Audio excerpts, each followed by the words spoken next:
The Beckoning Hand. Etc. Stories by Grant Allen. Strange Stories. My Uncle's Will. Chapter 1. My dear Mr. Payne, said my deceased uncle's lawyer with an emphatic wag of his forefinger, I assure you there's no help for it. The language of the will is perfectly simple and explicit. Either you must do as your late uncle desired, or you must let the property go to the representative of his deceased wife's family.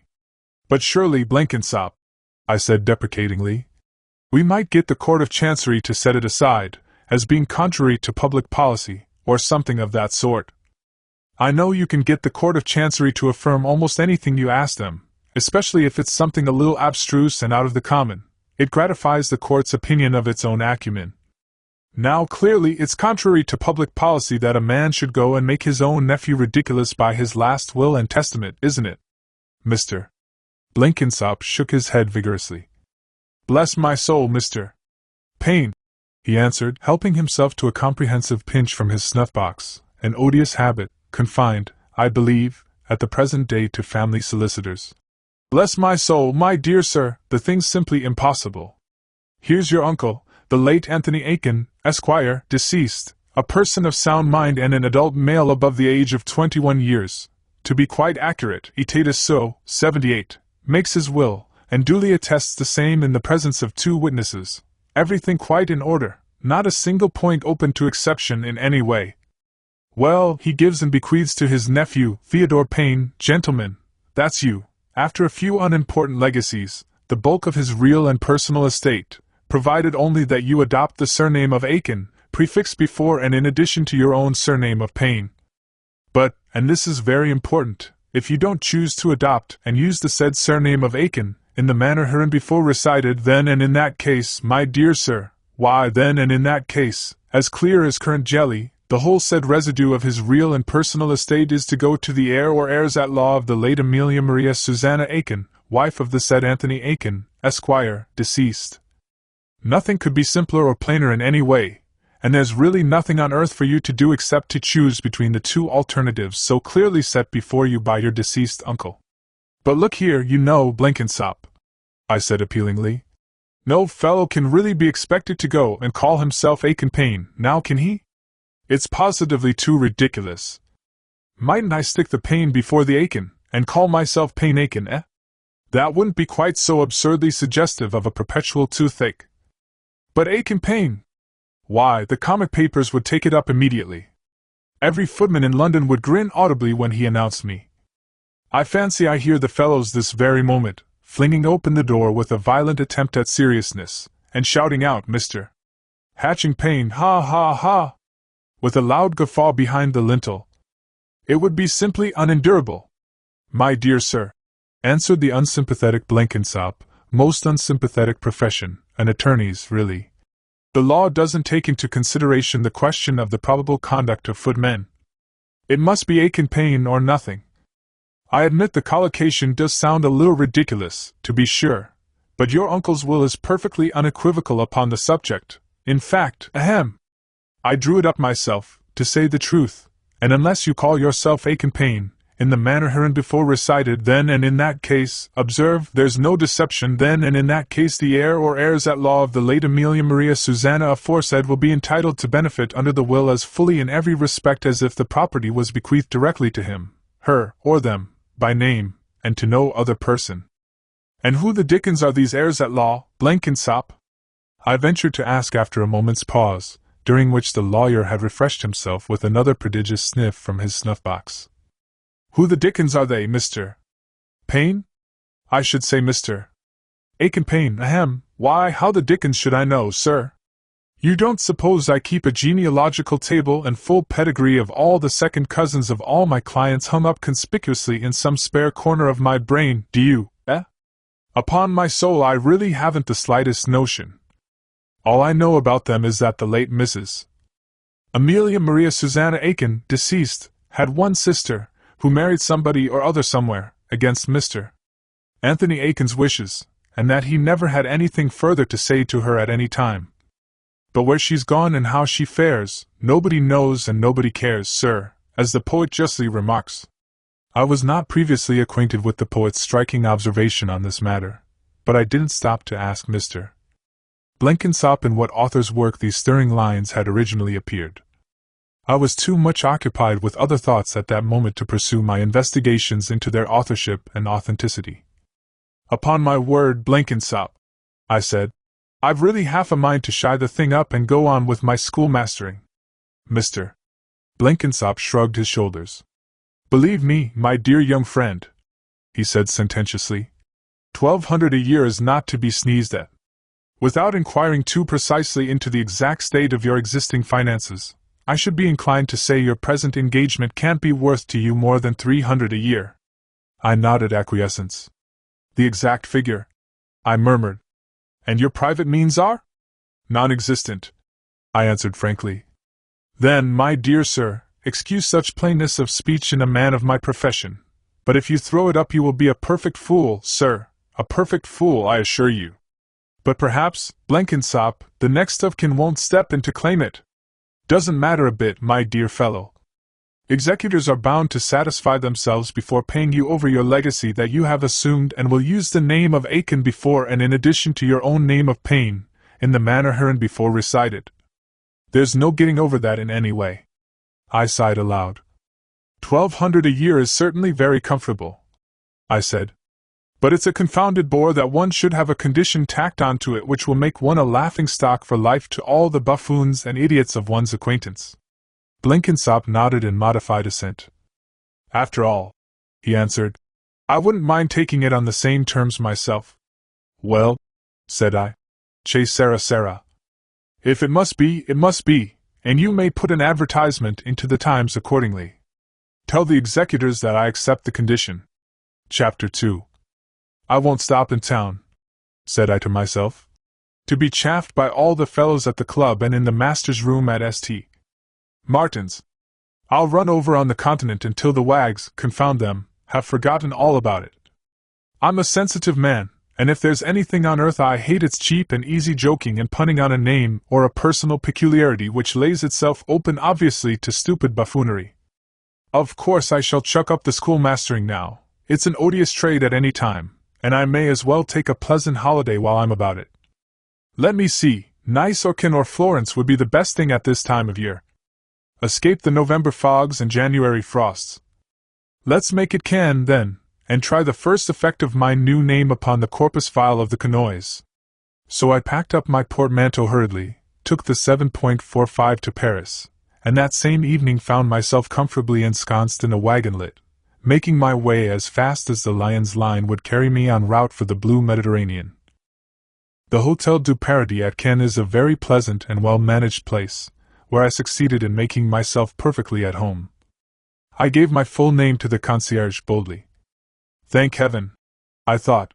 Aiken Payne will sound to her just as good a label to one's back as Howard or Colmanley. She won't see the absurdity of the combination.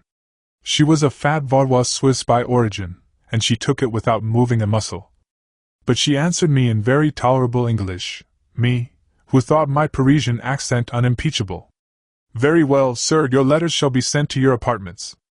I saw there was the faintest twinkle of a smile about the corner of her mouth, and I felt that even she, a mere foreigner, a Swiss concierge, perceived at once the incongruity of the two surnames. Incongruity. That's the worst of it. Would that they were incongruous. But it's their fatal and obvious congruity with one another that makes their juxtaposition so ridiculous. Call a man Payne, and I venture to say, though I was to the manner born, and it's me that says it as oughtn't to say it, you couldn't find a neater or more respectable surname in all England. Call him plain Aiken, and though that perhaps is less aristocratic, it's redeemed by all the associations of childhood with the earliest literature we imbibed through the innocuous pages of Evenings at Home. But join the two together, in the order of alphabetical precedence, and you get an Aiken Payne. Which is a thing to make a sensitive man, compelled to bear it for a lifetime, turn permanently red like a boiled lobster. My uncle must have done it on purpose, in order to inflict a deadly blow on what he would doubtless have called my confounded self-conceit. However, I changed my tourist suit for a black cutaway, and made my way down to the Salle Manger. The dinner was good in itself, and was enlivened for me by the presence of an extremely pretty girl of say 19, who sat just opposite, and whose natural protector I soon managed to draw casually into a general conversation. I say her natural protector because, though I took him at the time for her father, I discovered afterwards that he was really her uncle. Experience has taught me that when you sit opposite a pretty girl at an hotel, you ought not to open fire by directing your observations to herself in person. You should begin diplomatically by gaining the confidence of her male relations through the wisdom or the orthodoxy of your political and social opinions. Mr. Shackelford, that, I found afterwards, was the uncle's name, happened to be a fiery Tory, while I have the personal misfortune to be an equally rabid radical. But on this occasion I successfully dissembled, acquiescing with vague generality in his denunciation of my dearest private convictions, and by the end of dinner we had struck up quite an acquaintance with one another. "Ruby," said the aunt to the pretty girl, as soon as dinner was over, "shall we take a stroll out in the gardens?" Ruby! What a charming name, really. I wonder, now, what is her surname? And what a beautiful, graceful figure, as she rises from the table, and throws her little pale blue Indian silk scarf around her pretty shoulders.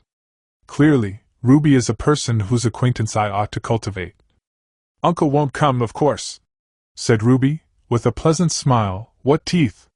The evening air would be too much for him.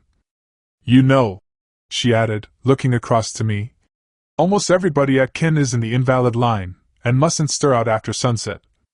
Aunt and I are unfashionable enough to be quite strong, and to go in for a stroll by moonlight. I happen to be equally out of the fashion," I said, directing my observation, with great strategic skill, rather to the aunt than to Miss Ruby in person. "And if you will allow me, I should be very glad to accompany you." So we turned out on the terrace of the Paradis, and walked among the date palms and prickly pears that filled the pretty tropical garden. It was a lovely moonlight evening in October, and October is still almost a summer month in the Riviera. The feathery branches of the palms stood out in clear-cut outline against the pale moonlit sky. The white houses of Ken gleamed with that peculiarly soft greenish Mediterranean tint in the middle distance, and the sea reflected the tremulous shimmer in the background, between the jagged sierra of the craggy Estoril and the long low outline of the Isle St. Marguerite. Altogether, it was an ideal poet's evening, the very evening to stroll for the first time with a beautiful girl through the charmed alleys of a Provençal garden.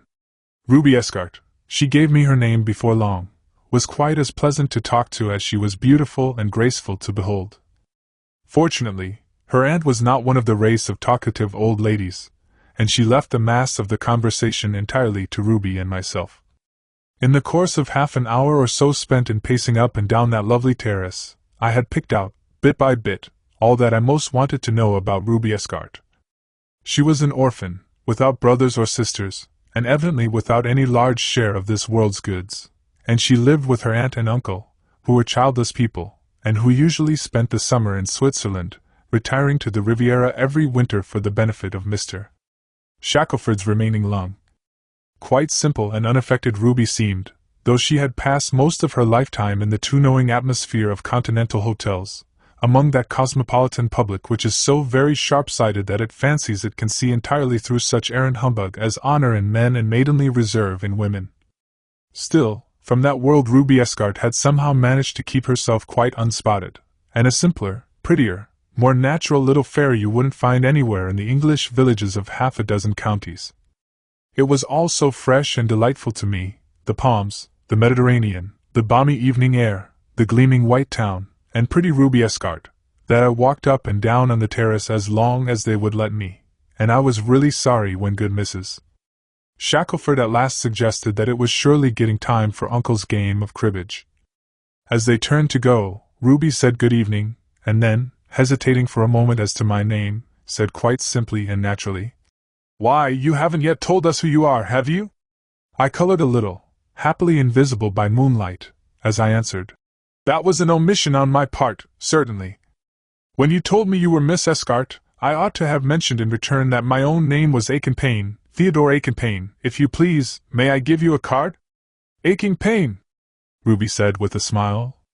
"Did I hear you right? Aikenpayne, is it? Oh, what a very funny name!" I drew myself up as stiffly as I was able. "Not Aikenpayne," I said, with a doleful misgiving in my heart. It was clear everybody would put that odd misinterpretation upon it for the rest of my days. Not aching pain, but Aiken pain, Miss Escart. Aiken, Aiken, the Aikens of Staffordshire. Pyne, Pain, the Pains of Surrey. My original surname was Payne, a surname that I venture to say I'm a little proud of, but my uncle, Mr. Aiken, from whom I inherit property, I thought that was rather a good way of putting it, wished me to adopt his family name in addition to my own, in fact, made it a condition, sine qua non, of my receiving the property. Payne, Aiken, Ruby said, turning the names over to herself slowly. Ah, yes, I see. Excuse my misapprehension, Mr. Aiken Payne. It was very foolish of me, but really, you know, it does sound so very ludicrous, doesn't it now? I bit my lip, and tried to smile back again. Absurd that a man should be made miserable about such a trifle, and yet I will freely confess that at that moment, in spite of my uncle's 1,200 a year, I felt utterly wretched. I bowed to pretty little Ruby as well as I was able, and took a couple more turns by myself hurriedly around the terrace. Was it only fancy, or did I really detect, as Ruby Escart said the two names over to herself just now, that she seemed to find the combination a familiar one? I really didn't feel sure about it, but it certainly did sound as if she had once known something about the Paynes or the Aikens. Ah, well, there are lots of Paynes and Aikens in the world, no doubt, but alas, there is only one of them doomed to go through life with the absurd label of an Aiken Payne fastened upon his unwilling shoulders. Chapter 3. Good morning, Mr. Aiken Payne, said Ruby Escart, stumbling timidly over the name, as we met in the salle à manger at breakfast next day. I hope you don't feel any the worse for the chilly air last evening. I bowed slightly. You seem to have some difficulty in remembering my full name, Miss Escart, I said suggestively. Suppose you call me simply Mr. Payne. I've been accustomed to it till quite lately, and to tell you the truth, I don't altogether relish the new addition. I should think not, indeed, Ruby answered frankly. I never heard such a ridiculous combination in all my life before. I'm sure your uncle must have been a perfect old bear to impose it upon you. It was certainly rather cruel of him, I replied, as carelessly as I could. Or at least rather thoughtless. I dare say, though, the absurdity of the two names put together never struck him. What are you going to do with yourselves today, Mr. Shackelford? Everybody at Ken has nothing to do but to amuse themselves, I suppose? Mr. Shackelford answered that they were going to drive over in the morning to Valoris, and that if I cared to share a carriage with him, he would be happy to let me accompany his party. Nothing could have suited my book better. I was alone, I wanted society and amusement, and I had never seen a prettier girl than Ruby Escart. Here was the very thing I needed, ready cut out to my hand by propitious fortune. I found out as time went on that Mr. Shackelford, being a person of limited income, and a bad walker, had only one desire in life, which was to get somebody else to pay half his carriage fares for him by arrangement. We went to a great many places together, and he always divided the expenses equally between us, although I ought only to have paid a quarter, as his party consisted of 3 people, while I was one solitary bachelor. This apparent anomaly he got over on the ingenious ground that if I had taken a carriage by myself it would have cost me just twice as much. However, as I was already decidedly anxious for pretty little Ruby Escart's society, this question of financial detail did not weigh heavily upon me. Besides, a man who has just come into 1,200 a year can afford to be generous in the matter of hackney carriages. We had a delightful drive along the shore of that beautiful blue gulf to Valoris, and another delightful drive back again over the hills to the Paradis. True, old Mr. Shackelford proved rather a bore through his anxiety to instruct me in the history and technical nature of ceramic ware in general, and of the Valoris pottery in particular, when I wanted rather to be admiring the glimpses of Bordighera and the Cap St. Martin and the snow-clad summits of the maritime Alps with Ruby Escart. But in spite of all drawbacks, and old Mr. Shackelford with his universal information really was a serious drawback, I thoroughly enjoyed that first morning by the lovely Mediterranean. Ruby herself was absolutely charming. Such a light, bright, fairy-like little person, moving among the priceless vases and tazes at Clement Massius as if she were an embodied zephyr, too gentle even to knock them over with a whiff of her little rampoish shawl. But there, I can't describe her, and I won't attempt it. Ruby, looking over my shoulder at this moment, says I always was an old stupid, so that, you see, closes the question. An old stupid I certainly was for the next fortnight. Old Mr. Shackelford, only too glad to have got hold of a willing victim in the carriage-sharing fraud, dragged me about the country to every available point of view or object of curiosity within 10 miles of the square brougham.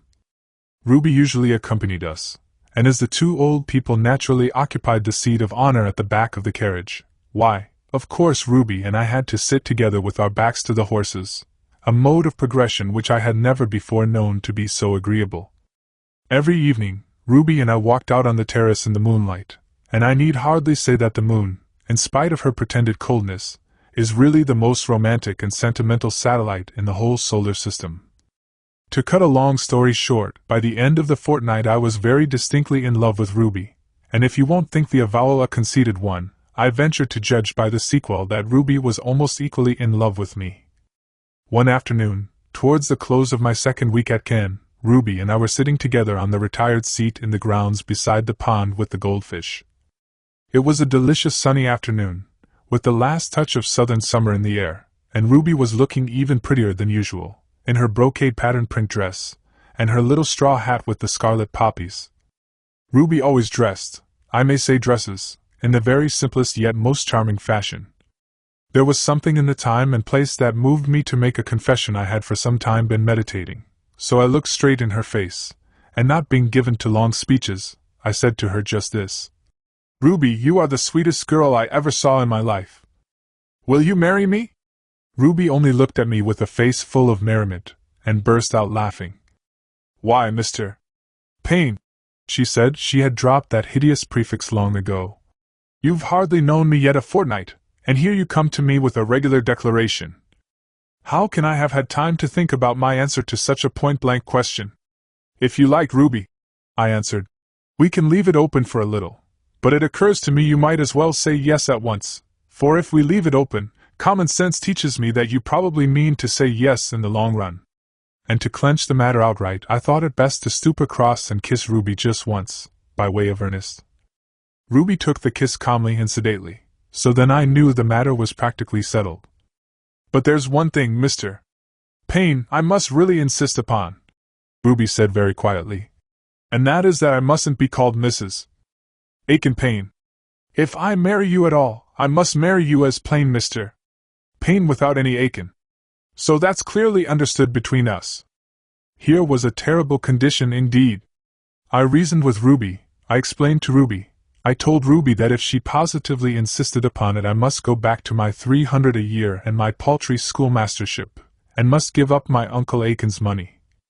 Ruby would hear of no refusal. You have always the alternative of marrying somebody else, you know, Mr. Payne, she said with her most provoking and bewitching smile. But if you really do want to marry me, you know the conditions. But Ruby, you would never care to live upon a miserable pittance of 300 a year. I hate the name as much as you do, but I think I should try to bear it for the sake of 1,200 a year and perfect comfort. No, Ruby was inexorable. Take me or leave me, she said with provoking calmness. But if you take me, give up your uncle's ridiculous suggestion. You can have 3 days to make your mind up. Till then, let us hear no more about the subject. Chapter 4. During those 3 days I kept up a brisk fire of telegrams with old Blenkinsop in Chancery Lane, and at the end of them I came mournfully to the conclusion that I must either give up Ruby or give up the 1,200 a year. If I had been a hero of romance I should have had no difficulty at all in deciding the matter. I would have nobly refused the money offhand, counting it as mere dross compared with the loving heart of a beautiful maiden. But unfortunately I am not a hero of romance. I am only an ordinary graduate of an English university. Under these circumstances, it did seem to me very hard that I must throw away 1,200 a year for a mere sentimental fancy. And yet, on the other hand, not only did I hate the name myself, but I couldn't bear to impose it on Ruby, and as to telling Ruby that I wouldn't have her, because I preferred the money, that was clearly quite impossible. The more I looked the thing in the face, the more certain it appeared that I must relinquish my dream of wealth and go back, with Ruby, to my schoolmastering and my paltry 300. After all, lots of other fellows marry on that sum, and to say the truth, I positively shrank myself from going through life under the ridiculous guise of an ache and pain. The upshot of it all was that at the end of the 3 days, I took Ruby a little walk alone among the olive gardens behind the shrubbery.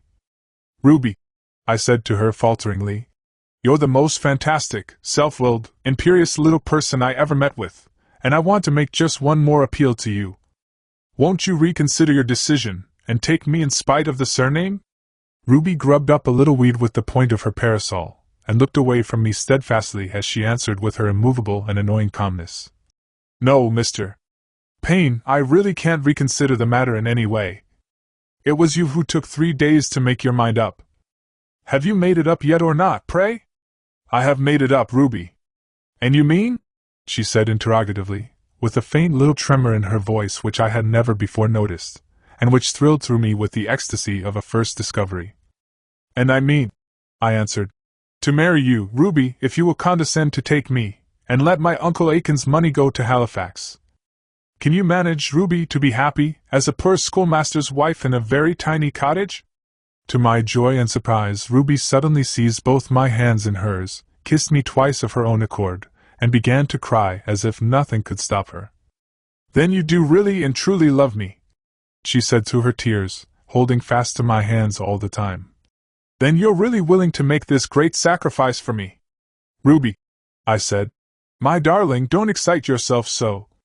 And indeed it isn't a very great sacrifice either, for I hate the name so much I hardly know whether I could ever have endured to bear it." "You shan't bear it," Ruby cried eagerly, now laughing and clapping her hands above me. "You shan't bear it, and yet you shall have your Uncle Aiken's money all the same for all that." "Why, what on earth do you mean, Ruby?" I asked in amazement. "Surely, my darling, you can't understand how strict the terms of the will actually are. I'm afraid you have been deluding yourself into a belief in some impossible compromise. But you must make your mind up to one thing at once, that unless I call myself Aiken Payne, you'll have to live the rest of your life as a poor schoolmaster's wife. The next of kin will be sharp enough in coming down upon the money." Ruby looked at me and laughed, and clapped her hands again. "But what would you say, Mr. Payne?" she said with a smile that dried up all her tears. "What would you say if you heard that the next of kin was, who do you think? Why me, sir, me, Ruby Escart." I could hardly believe my ears. "You, Ruby?" I cried in my astonishment. "You? How do you know? Are you really sure of it?" Ruby put a lawyer's letter into my hand, signed by a famous firm in the city. "Read that," she said simply. I read it through, and saw in a moment that what Ruby said was the plain truth of it. "So you want to do your future husband out of the 1,200 a year?" I said, smiling and kissing her. "No," Ruby answered, as she pressed my hand gently. "It shall be settled on you, since I know you were ready to give it up for my sake. And there shall be no more Aiken Paynes henceforth and forever." There was never a prettier or more blushing bride than dear little Ruby that day 6 weeks.